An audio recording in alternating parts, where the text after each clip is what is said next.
السلام علیکم ورحمۃ اللہ وبرکاتہ اعوذ باللہ من الشیطان الرجیم بسم اللہ الرحمن الرحیم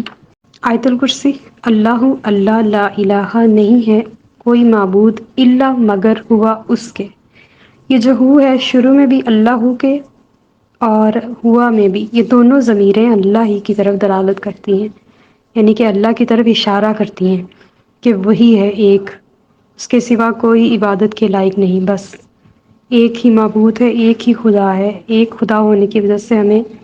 کنسنٹریٹ کرنے میں اور اس کی عبادت کرنے میں اور اس کو اپنا سمجھنے میں اپنائیت محسوس کرنے میں ہمیں دقت نہیں ہوتی اگر خدا نخواستہ زیادہ خدا ہوتے تو ہمارا دھیان گیان ہی نہ بنتا کسی ایک خدا کی طرف ہم متوجہ نہ ہوتے ٹھیک طرح سے اسی لیے وہ واحد ہے کہ ہمارا دھیان اور گیان اسی کی طرف لگا رہے الحی زندہ ہے یہ حی کا جو معنی ہے یہ دو طرح سے دلالت کرتا ہے ایک تو وہ خود زندہ ہے دوسرا وہ سب کو زندگی عطا کرنے والا ہے اور قیوم کا معنی بھی اسی پر ایسے ہی دلالت کرتا ہے کہ وہ خود قائم ہے ہمیشہ سے ہے ہمیشہ رہے گا اور وہ دوسروں کی زندگیوں کو بھی قائم کرنے والا ہے اس یہاں ایک نقطہ جو غور طلب ہے وہ یہ کہ پہلے ہم تھے روحیں جو عدم سے ہم وجود میں تھیں اور ہماری روحیں تھیں اور ہم صدیوں سے روحوں کی شکل میں تھے پھر اللہ پاک نے ہمیں جسم میں ڈھال کے اس روح کا ایک مقام بنایا اور اس کو وہاں رہائش عطا فرمائی پھر اس روح کو نکال کے اس کو قبر میں ایک عارضی سا ٹھکانہ عطا کیا کہ اب وہ قبر میں تا قیامت رہے گا یعنی کہ وہ تب سے بندہ قائم ہے جب سے اس کی روح بنی ہے پھر اس کے بعد جنت اور دوزخ کا فیصلہ ہوگا اور پھر اس کے بعد جنت اور دوزخ میں موت نہیں ہوگی اور وہ وہاں ہمیشہ رہیں گے لہٰذا اس یہاں سے اس قیوم سے یہ بات ثابت ہوتی ہے کہ اللہ قائم ہے اور وہ قائم رکھنے والا بھی ہے چاہے ہمیں زوال ہے سب کچھ ہے لیکن وہ اس دنیا میں ہے جب ہم آخرت میں نئی زندگی پائیں گے تو وہاں کوئی زوال نہیں ہوگا نہ بچپنا ہوگا نہ بڑھاپا ہوگا بلکہ پیک کا ٹائم ہوگا پوری صلاحیت بیدار ہونے کا وقت ہوگا اور وہ قیوم ہوگا یعنی کہ وہ قیوم سب کو قائم رکھنے والا ہے لا نہیں تأخذہ اسے آئے گی سنتن اونگ ولا نوم اور نہ نیند اونگ کسے کہتے ہیں اونگ ہوتا ہے کہ جیسے انسان جاگ رہا ہوتا ہے لیکن ایک دم اس کو جھٹکا سا لگتا ہے کہ جیسے میں سو گیا تھا شاید تو یہ کھڑے کھڑے بھی ہو سکتا ہے بیٹھے بیٹھے بھی ہو سکتا ہے لیٹے لیٹے بھی ہوتا ہے کہ کبھی ہم جاگ رہے ہوتے ہیں لیٹے لیٹے تو لیکن یوں لگتا ہے جس سے نا ایک جھٹکا سا لگا ہے اونگ آئی تھی اس کو نیپ بولتے ہیں انگلش میں یعنی کہ چھوٹا سا ایک نیند کا وقفہ اور وہ ایک جھٹکے کی طرح کچھ لمحوں کا ہوتا ہے بعض سیکنڈز کا ہوتا ہے بس اتنا صحیح ہوتا ہے اور انسان فوراً اٹھ کے بیدار ہو جاتا ہے یہ ہوتی ہے اونگ اور اس اتنے سے عرصے میں اس کا دماغ جاگ رہا ہوتا ہے لیکن وہ خود سو چکا ہوتا ہے اور بعض لوگ جو جن کی نیند بہت اچھی ہے جو سوتے ہیں تو وہ سوتے ہیں اور جو جاگتے ہیں تو وہ جاگتے ہیں وہ جو گہری نیند میں ہوں یا اونگ میں بھی ہوں تو انہیں ارد گرد کا ہوش نہیں رہتا کہ کیا ہوا ارد گرد میں تو اللہ تعالیٰ اس اونگ سے بھی پاک ہے وہ نہیں سوتا نہ اسے اونگ آتی ہے نہ نوم نہ ہی نیند آتی ہے اسے ہلکا سا بھی نیند اور غفلت کا شائبہ تک نہیں ایک بار موسیٰ علیہ السلام نے اللہ پاک سے پوچھا مولا کیا تو کبھی نہیں سوتا تجھے بالکل نیند نہیں آتی جس سے میرے ذہن میں آیا کہ اللہ کبھی بھی نہیں سویا ہوگا کبھی بھی نہیں ہمیشہ سے رات کو سوتے وقت ہی میرے ذہن میں آ رہا ہوتا ہے کہ ہائے میں سونے لگی ہوں وہ ابھی تک جاگ رہا ہے موسیٰ علیہ السلام نے اللہ تعالیٰ سے سوال کیا یا اللہ تو کبھی نہیں سوتا تو اللہ تعالیٰ نے موسیٰ علیہ السلام پر کھڑے کھڑے نیند طاری کر دی موسیٰ علیہ السلام کے ہاتھ میں چراغ تھا اور وہ چراغ ان کے ہاتھ سے گر گیا تو اللہ تعالیٰ نے ان کو دوبارہ سے جگایا اور پوچھا موسیٰ تو نیند میں اس چراغ کو سنبھال نہیں سکا تو میں اتنی بڑی کائنات کو کیسے اکیلا چھوڑ دوں یہ کیسے سنبھلے گی ایسے تو زمین آسمان سورج چاند ستارے سب آپس میں مدغم ہو جائیں گے کشش ثقل ختم ہو جائے گی گریوٹی ختم ہو جائے گی ساری دنیا دھرم بھرم ہو جائے گی اگر وہ ایک لمحے کے لیے بھی سو گیا اس کا حی قیوم اور اس کا لا تاخذہ سنۃ ولا نوم رہنا ہمارے لیے کتنی بڑی رحمت ہے۔ ہم تو اندازہ کر سکتے ہیں الحمدللہ مسلمان ہیں، ہمارے ہاتھ میں قرآن ہے، اس نے ہمیں بتا دیا، لیکن کافر کیسے اندازہ کرے گا؟ وہ تو اس پر اعتراض ہی کرے گا، یہ کیوں نہیں دیا، وہ کیوں نہیں دیا۔ لیکن جو قرآن جانتے ہیں، جو سمجھتے ہیں، انہیں پتہ چلتا ہے کہ اصل میں لا تخذہ سنۃ ولا نوم کیا ہوتی ہے۔ لہو اسی کا ہے ما فی السماوات و ما فی الارض، جو کچھ آسمانوں میں ہے اور جو کچھ زمین میں ہے، پراپرٹی اسی کی ہے، جائیداد اسی کی ہے، وارث وہی ہے، ہمیشہ سے وہی تھا، ہمیشہ وہی رہے گا، اور کوئی اس کا شریک نہیں ہوگا کسی بھی قسم کی ملکیت میں۔ آج ہم ہیں، کل ہماری جگہ کوئی اور ہوگا، پرسوں کوئی اور ہوگا، ایون کہ زمین آخر میں اسی کی رہ جائے گی۔ لہٰذا اصل میں مالک وہی ہے، زمین کا بھی، آسمان کا بھی، اور زمینوں کا، آسمانوں کا، وہ اکیلا وارث ہے، وہ اکیلا مالک ہے۔ من کون، ذالذی کون ہے جو، یشفع جو سفارش کر سکے، عندہ اس کی بارگاہ میں، الا باذنہ مگر اس کی اجازت کے بغیر۔ اب یہ آیت پچھلی آیت کی تشریح بیان کر رہی ہے۔ پچھلی آیت میں ہم نے پڑھا نا کہ کوئی سفارش نہیں کر سکے گا، نہ کوئی دوستی کام آئے گی، نہ کوئی سفارش کام آئے گی، لیکن اگلی ہی آیت میں اللہ پاک نے ہمیں بتا دیا میری بارگاہ میں کون کھڑا ہو سکتا ہے جو سفارش کر سکے، سوائے اس کے جسے میں اجازت دوں۔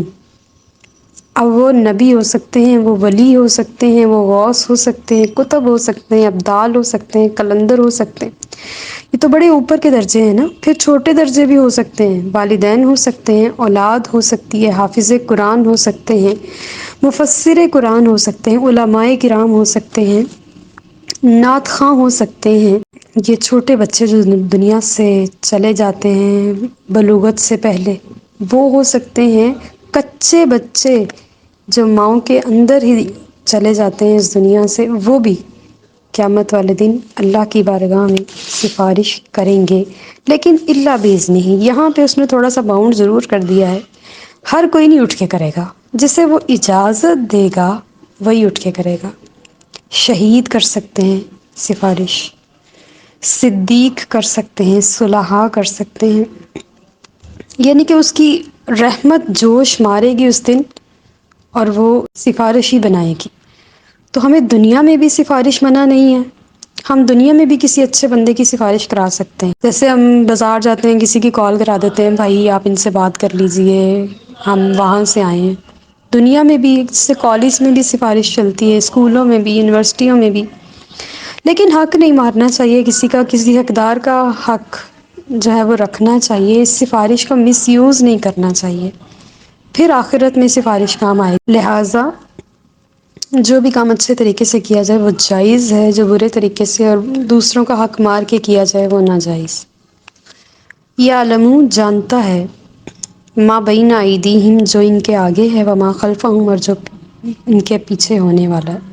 یعنی کہ جو وہ پیچھے کر کے آ گئے ہوئے ہیں اور جو آگے ان کے ساتھ ہونے والا ہے، اللہ اس کو جانتا ہے۔ اب ہم نے جو کیا ہے کہ حساب اس نے رکھا ہوا ہے اپنے پاس، ہمیں کچھ چیزیں بھول گئی ہیں لیکن اس کے ہاں رجسٹر موجود ہے۔ جیسے مجھے یہاں سے ایک بات یاد آ جاتی ہے کہ جیسے فیس بک میموری ہوتی ہے نا، ہم بھولے ہوئے ہوتے ہیں کہ ہم نے یہ پوسٹ لگائی تھی پچھلے سال یا آج کے دن اتنے سال پہلے ہم نے یہ پوسٹ لگائی تھی، تو فیس بک میموری ہمیں بتا رہی ہوتی ہے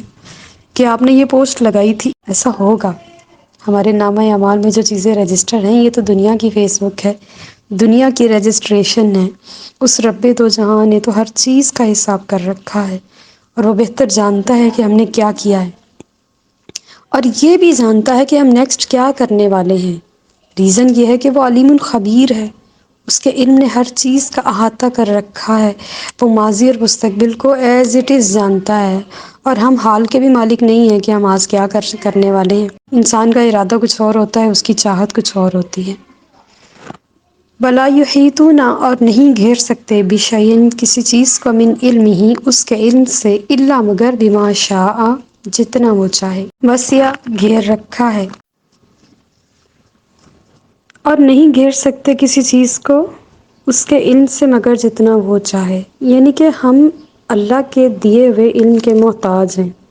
جتنا وہ ہمیں دے دے گا نا، ہم اتنے ہی علم پر چل جائیں، جتنا وہ ہمیں عطا فرما دے گا ہم اتنا ہی اسے جان لیں گے. یعنی کہ ہر ایک پر وہ راز نہیں نا کھولتا اپنے. تو اگر وہ ہمیں علم عطا فرما رہا ہے تو اٹ مینس کہ وہ ہمارے اوپر اپنے راز کھول رہا ہے. جیسے آپ کے اوپر اپنے راز کھول رہا ہے، وہ آپ کو اپنی اندر کی بات بتا رہا ہے. تو کوئی بھی چیز اس کے علم کا احاطہ نہیں کر سکتی. ہم جتنا مرضی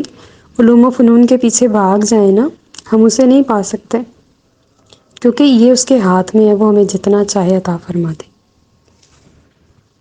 وسیع گھیر رکھا ہے کرسیہ، اس کی کرسی نے سماواتی والارض آسمانوں اور زمین کو. ولا یعودہ، اور نہیں تھکاتی اسے حفظہما ان دونوں کی حفاظت. وہو العلی العظیم، اور وہ سب سے بلند بڑی عظمت والا ہے. اس کی کرسی نے آسمان اور زمین کو گھیر رکھا ہے. اس کرسی کی لفظ کی وجہ سے اس آیت کو آیت الکرسی کہا جاتا ہے. اس کی کرسی سے مراد ہے کہ اس کی بادشاہت. اس کی بادشاہت نے آسمانوں اور زمین کو گھیر رکھا ہے. پوری کائنات کا کوئی کونا ایسا نہیں ہے جہاں اس کی بادشاہت نہیں ہوگی. وہ تنہا ہے، وہ سب کا بادشاہ ہے. وہ عرش اعلیٰ کا سب ساتوں آسمانوں اور زمینوں کا مالک ہے، بادشاہ ہے. اور اس کو تھکاتی نہیں ہے. ہم ابھی پڑھ رہے تھے نا کہ اسے نیند نہیں آتی، وہ تھکتا نہیں ہے. تو وہ آگے اس نے خود ہی بتا دیا ولا یعودہ، وہ نہیں تھکتا. اتنی حفاظت کر کر کے، اپنے بندوں کے احوال دیکھ دیکھ کے، اپنے بندوں کی چیزوں کو دیکھ دیکھ کے وہ نہیں تھکتا. وہ ہمیشہ سے زندہ ہے، حیات ہے، قائم ہے، اور وہ سب کو لے کر چلنے والا ہے، اور وہ بڑی عظمت والا ہے، بہت بلند ہے. آیت الکرسی کے بے شمار فضائل ہیں. یہ نبی کریم صلی اللہ علیہ وآلہ وسلم کو عطا ہونے والا ایک خوبصورت تحفہ ہے جو حضور کے صدقے آپ کی امت کو ملا. اس کو صبح و شام پڑھنے سے انسان بہت ساری آفات و بلیات سے محفوظ رہتا ہے. صبح 7 بار فجر کی نماز کے بعد اور رات کو سوتے وقت 4 بار پڑھنے سے انسان کے 24 گھنٹے اللہ کی حفاظت میں چلے جاتے ہیں. اور ہم نے پڑھا کہ وہ تھکتا نہیں ہے ہماری حفاظت سے. تو یہ چیز اس کو بڑی اچھی لگتی ہے کہ اس کا بندہ اس کی حمد و تعریف بیان کرے. اور اس میں جو حی القیوم ہے یہ اسم اعظم ہے، اور یہ حضور کو عطا ہوئے ہیں. اور جب حضور آیت الکرسی کی تلاوت فرمایا کرتے تھے تو آپ مسکرایا کرتے تھے. اور اس میں ہماری بیماریوں کی شفا ہے. گھر سے نکلتے وقت اور جس وقت بھی آپ اس کو پڑھتے ہیں تو اس میں ہماری حفاظت ہے. اور ہر فرض نماز کے بعد اس کا پڑھنا، اس کے بارے میں نبی کریم صلی اللہ علیہ وآلہ وسلم نے فرمایا کہ ایک قدم دنیا سے نکلنا ہے اور اگلا جنت میں ہو جانا ہے. اتنی زیادہ اس کی برکات ہیں. اور آیت الکرسی وضو کے بعد بھی، اور بیماری سے علاج بھی، شفا بھی، دوائی کے اوپر پڑھ کے بھی، اس کے بہت سارے فضائل ہیں. اگر یہاں بیان کرنے لگ جائیں تو بہت لمبی ویڈیو چلی جائے گی. اللہ پاک ہمیں اس کے صدقے میں اپنی پناہ میں رکھے، اپنی حفاظت میں رکھے، اور تمام آفات و بلیات سے اپنی حفاظت میں رکھے. آمین. وما علینا الا البلاغ المبین.